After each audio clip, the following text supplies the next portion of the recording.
Hi, my name is Beth and I'm the sewing pattern designer and blogger at Sew DIY. In today's video, I'm going to show you how to attach a bias facing to a neckline. Sometimes it can be tricky to get your bias facing to lay flat, so in this video, I'll show you all the tricks and techniques that I use to get a really nice flat bias facing finish. I'll be using my Lou box top pattern, which I'll link to in the show notes. And then it's just really basic tools like scissors, your sewing machine, and an iron. Let's start sewing. So to prepare my garment for sewing, I have pinned my bias facing to the right side of my neckline, and I arranged it so that there's 1/2 inch overhanging at each of the back neck openings. And I just use my little seam gauge to measure 1/2 inch and then start pinning there, pin it all the way around, being careful not to stretch the bias facing. And then if I have a lot of excess at the other end, I just trim off and let this little bit hang, and then I'll trim it more later. So we are going to be sewing with a 1/4 inch seam allowance, and I have moved my needle over so that there's 1/4 inch between the needle and the edge of my presser foot. You can also use a 1/4 inch presser foot to help you maintain that seam allowance. So let's get started sewing. We will just drop our presser foot and let's go. Do a little back stitch.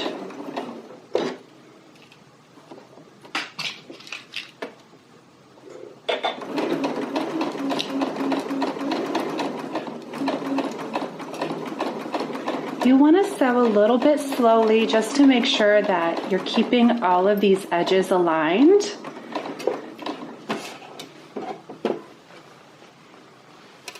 Especially along these curves. Now, I have a theory that by keeping the garment on top, it's actually a little bit easier to keep it aligned with the bias facing, because when the garment's on the bottom, sometimes these really curved edges can move away and you won't notice until you're done sewing.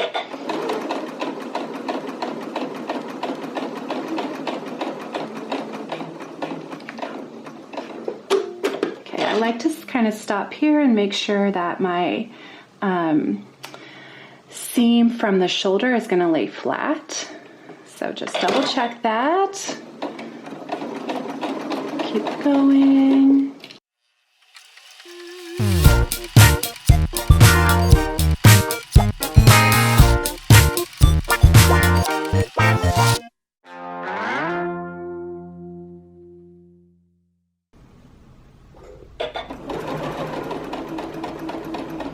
And I like to use a little pin sometimes to help feed the fabric under the presser foot, and the pin makes it really easy to just keep all these layers of fabric together, because your top is going to want to pull away from the bias facing. You could also use a little stylus or a seam ripper or something to just very, very gently hold the fabric in place as you sew. All right, let's keep sewing.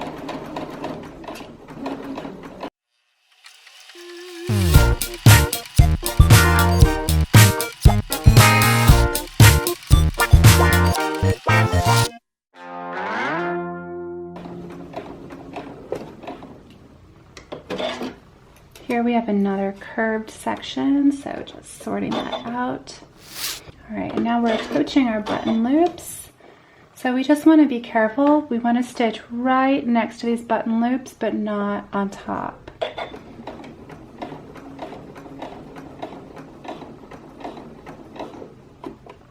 Okay, back stitch. All right. Now this is all sewn to the garment.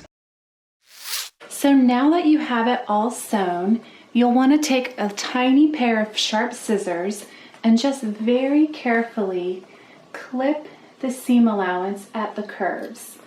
This will help the bias facing lay flat when it's turned to the wrong side.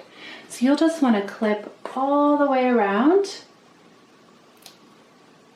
And then when you are in these like really tight curves, you'll want to clip it a little bit more frequently. But in these straighter areas, you can clip less frequently. So after you clip all the way around, you'll want to take another pair of scissors. This is a special pair of applique scissors, but you can use whatever you have handy. And you're going to grade the seam. So grading the seam means that you're just going to trim it down. And again, this is a way to help keep the facing flatter. So I'm going to start here, and I'm going to trim through both layers of my bias facing and trim it down to about 1/8 of an inch. So I have the facing all graded and clipped, and now I'm going to press the bias facing towards the seam allowance. This is called a tailor's ham, and it's just a really soft, kind of firm piece of, it's like a hard pillow, and it's actually really nice for when you are pressing curves.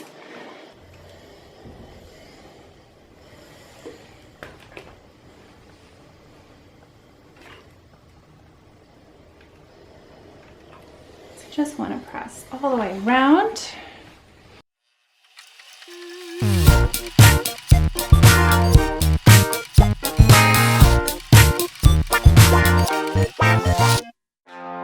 So this step in the pressing is to prepare for the understitching.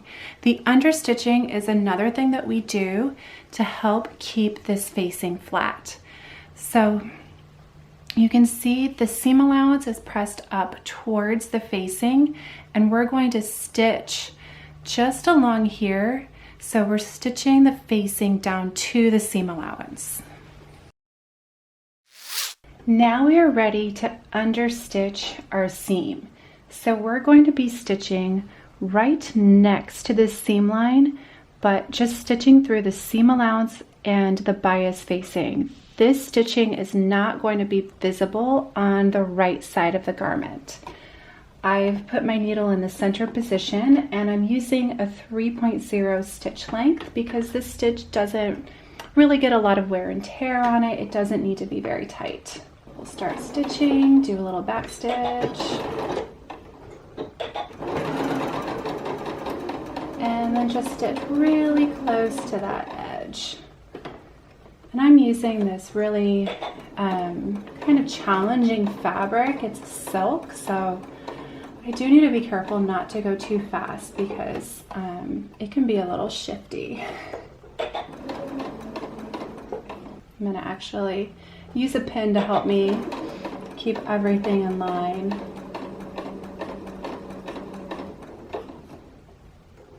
Here, I've just discovered a spot where I didn't do the best job pressing, so I'm gonna just finger press it out.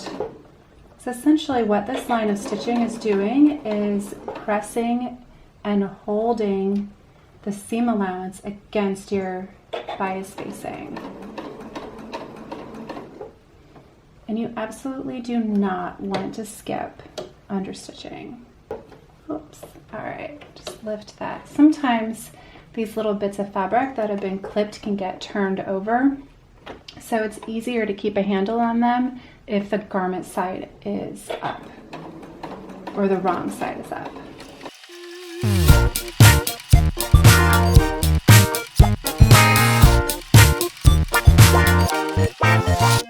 And it's okay if this line of stitching kind of isn't like perfectly in the same position, as long as you are stitching through the seam allowance and the bias facing, then you are getting the job done. And remember, this is not going to be visible on the right side of the fabric, but it is still really important to do this.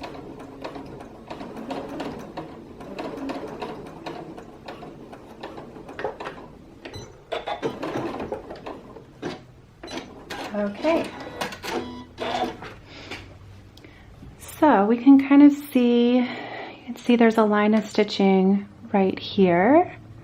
And then it's a little hard to see on this side, but it's just right there. So next we're going to press this all down so you can't see our facing anymore.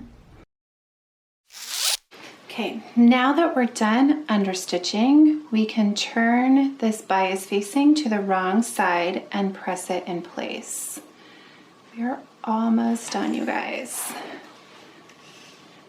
Be careful.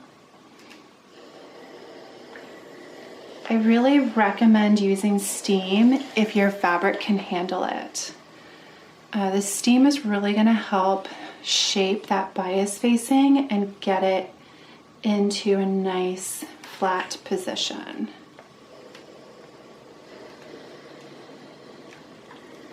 So you can just use your fingers to pull the fabric and get right to the edge of where you stitch the facing to your garment.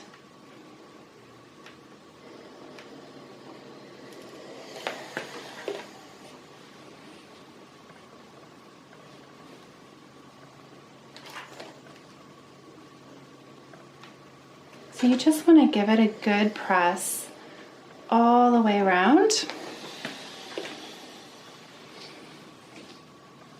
I'll show you the wrong side. So the inside, I think it's helpful to press from both sides.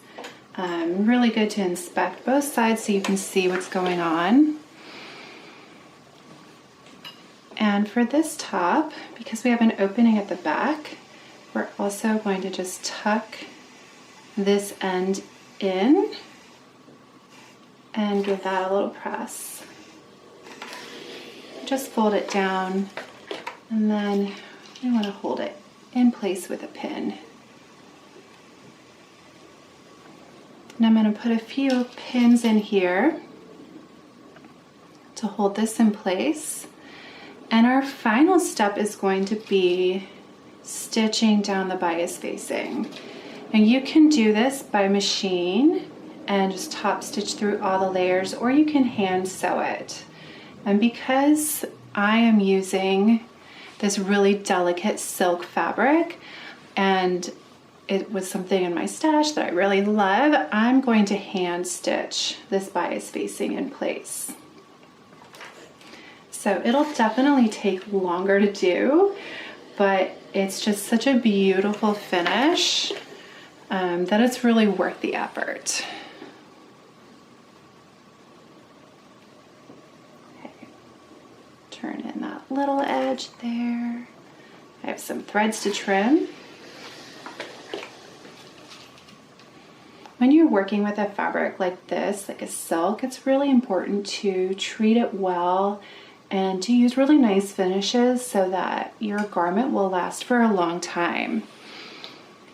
So when you're sewing, it's important to really treat it nicely, and then also when you take care of it later, it's important to wash your fabric gently or wash your garment gently, and just treat it nicely so that it lasts for a long time because you've put all this effort into it.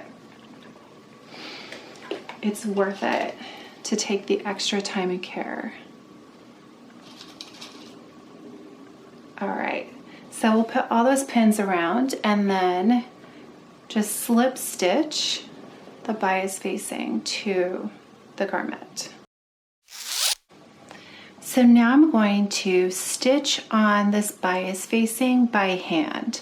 So I have a needle and thread with a knot at the end, and I will just slip it into a bit of this bias facing and then run my needle through this loop at the end to hold it tight.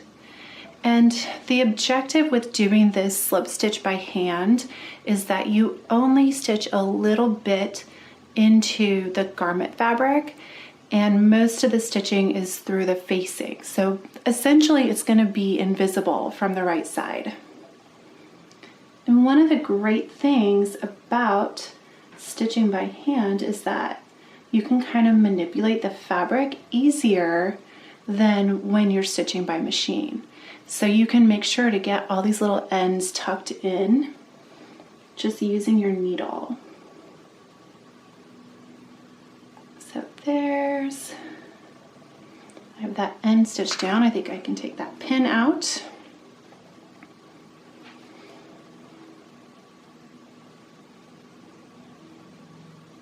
And I just pick up a little bit of the garment fabric and then maybe like a 1/4 inch or more of the bias facing. So now I'm to the section where there's just one layer of garment and then the bias facing, and you just want to pick up like 4 threads, it's so tiny, of the garment, and then a kind of bigger section of your bias facing. And this will take a little practice, but it's a really nice finish. And you know, it's something nice to do while you're watching TV or, you know, just like while you might, it's a good excuse to watch TV, I guess.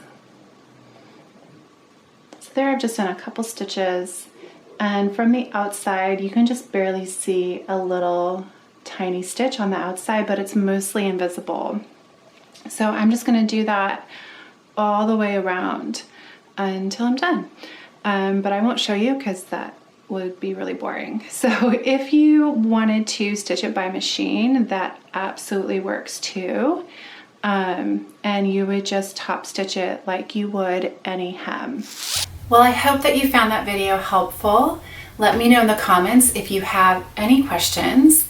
And I release a new video about once a week, so make sure to hit that subscribe button and then hit the little bell to be notified every time I release a new video. Happy sewing!